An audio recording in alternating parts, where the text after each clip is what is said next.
So this is the next in my series of summer shorts. These are obviously shorter videos that I'm typically used to producing as far as my teaching.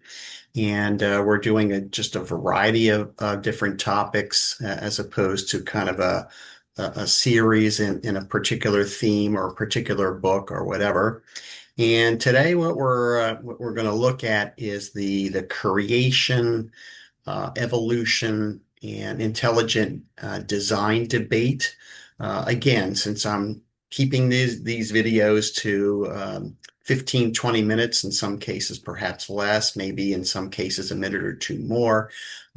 Needless to say, I'm not going to be able to exhaustively give a treatment to this particular topic. But I do want to present something that I think is compelling and something that should be intellectually challenging and perhaps spurs you on to looking into the subject a little bit more deeply. So let's take a little bit of a look at this particular subject. Again, as with the other videos, I want to share with you uh, a brief video teaching on the subject, and then I'll have some comments and additional things to bring up and discuss afterwards. You worked hard. Now you're hurt on the job. Your paycheck.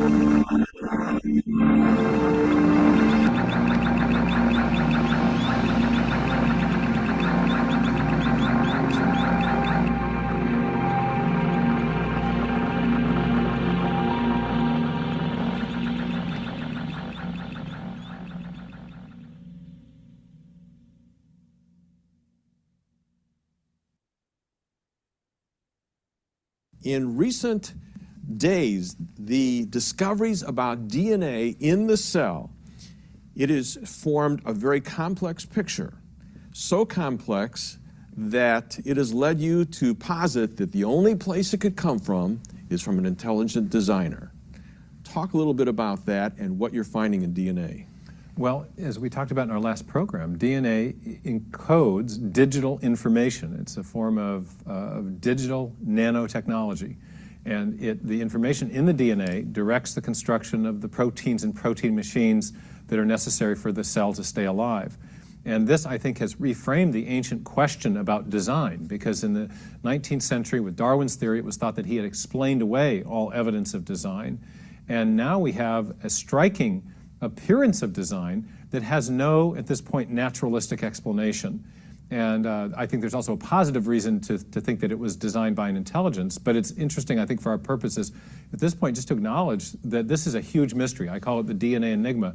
Richard Dawkins, who denies that there's any evidence of design, nonetheless has to acknowledge that DNA is full of digital code. He says that the machine code of the genes is uncannily computer-like.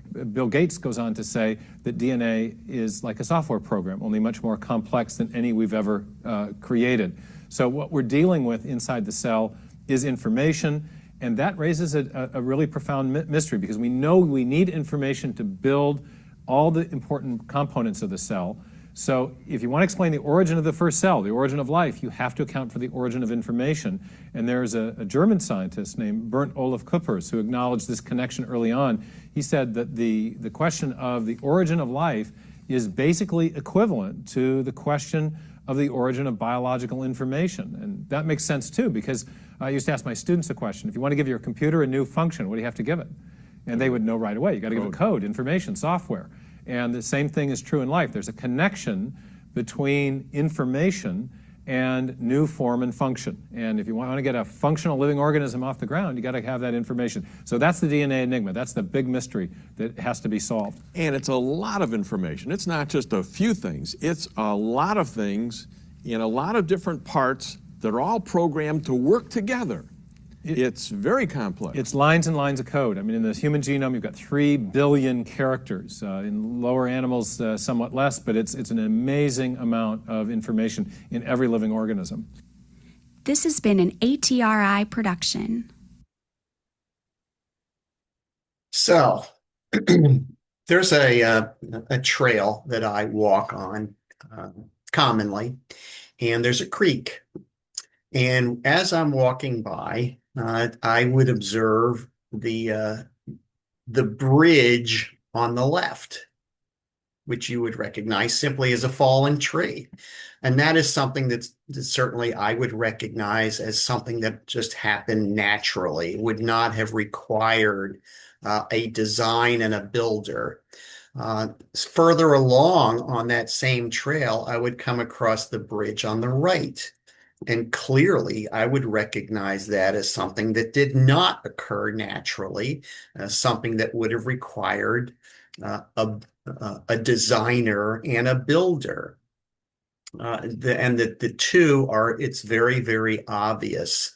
Yet in the grand scheme of things, that bridge on the right is a very, very simple structure, even though we would all admit that it would require a designer and a builder.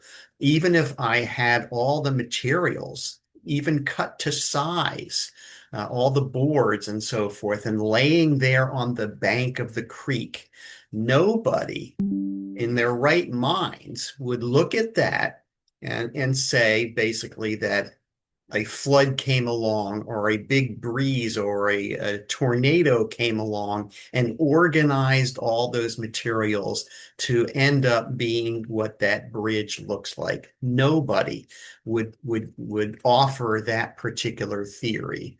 And yet there are those who would look at the chart on the right and say, well, yeah, there was no particular designer, there was no particular builder. It all happened naturally, step by step, and advancement by advancement, and so forth. And again, to many of us, if not most of us, that seems preposterous. And even Charles Darwin himself, if you look at the chart on the left, he said if it could be demonstrated that any complex organ existed which could not possibly have been formed by numerous successive slight modifications, then my theory would absolutely break down. And in fact, that is the case. One of the particular organs that he looked at, and again, Charles Darwin was looking at this 150 or more years ago, and obviously we know a lot more now and are much more advanced in terms of whether it be our microscopes or telescopes and advanced knowledge in biology and cell mechanics and cell biology and so forth. The eye is a perfect example of that, and that is that all the different structures of the eye had to be present all at once at the same time for it to be a functioning organ. And so the idea of a step-by-step, a modification by modification buildup of an organ like the eye doesn't make any sense, because it would not be functioning and would not benefit the species or the animal until it was fully formed and fully functioning. And so the idea of a step-by-step production of just that organ, let alone all the others, and of course looking at the human body as a whole as we have it on the right. I'm going to share with you a couple of quotes here. This is by A.E. Wilder Smith. I believe he had like 7 PhDs or something. This is a very brilliant man. And this is what he said. Neo-Darwinian thought teaches 7 main postulates, 7 main theories that come together to form the overall theory. Not one of these 7 theses can be proved or even tested experimentally. If they are not supported by experimental evidence, the whole theory can scarcely be considered to be a scientific one, because obviously science depends on obviously the ability to test something. If the 7 main postulates of Darwinism are experimentally untestable, then neo-Darwinism must be considered a philosophy rather than a science. For science is concerned solely with experimentally testable evidence. Science basically would be something that could be tested in the lab. And obviously evolution is something that's never been observed in real time and has never been shown to be able to be experimentally tested and demonstrated to be true. And finally, this last quote, let us admit without further preamble, the success attained by the theory of evolution is not due primarily to its self-evident character, for even the most generally admitted facts cannot always be reconciled with it, but rather to the sympathy of the scientific world for the dogma of scientific materialism. In other words, what he's saying is it's not because of the actual empirical evidence of evolution being so overwhelming. It is the fact that men and women, mankind was looking for an alternative to the creation by God that we read about in the Bible. And they will cling to any theory, regardless of how implausible it may be, in order to cling to atheistic materialism. And that's what we see. The more we learn scientifically, actually, the more it points to the fact that we are designed by a brilliant creator. I hope, again, this has obviously not been an exhaustive study. There are so many different subjects within this realm that could be looked at. And I hope maybe it has whetted your appetite to look into it further. Thanks for watching.